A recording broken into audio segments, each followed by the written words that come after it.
Hello, Christ the King. My name is Deacon Echevarria. I'm a newly ordained deacon for the Archdiocese of Portland and Oregon, and I'm very happy to be here to serve you for my pastoral year. So the term deacon actually comes from the Greek word diakonos, which means servant. In the Acts of the Apostles, the apostles were very overwhelmed with a lot of the ministry that they were doing, so they appointed 7 men to serve as deacons that they could help. Who could help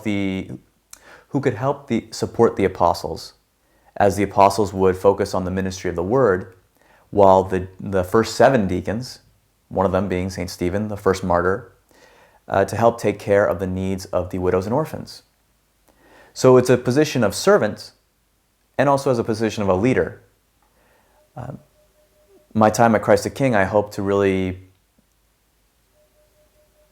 be a servant leader for all of you in teaching classes, get some good practice in preaching, and just being present for all of you.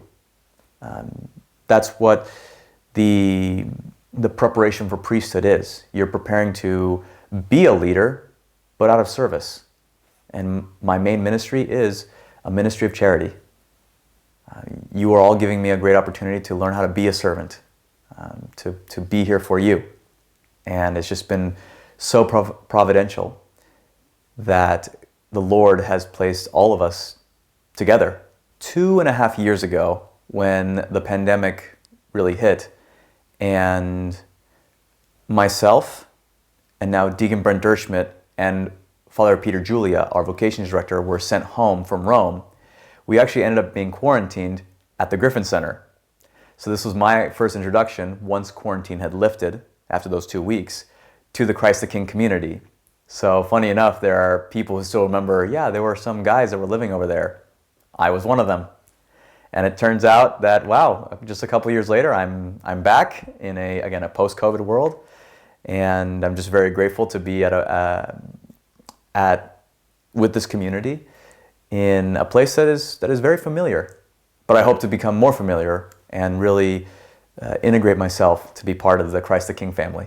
So I'm very excited for this year with the parish, with the school, with all the activities involved, especially as we are seemingly entering a post-COVID era. I'm just looking forward to all the memories we'll be able to share together, and just the opportunities that I will be able to serve you. And know of all my prayers for you, the prayers for every single one of you at Christ the King. And my hope really is that we can serve the local church of the Archdiocese of Portland well together, as we are the church. We are one church moving forward together. And may God bless you all.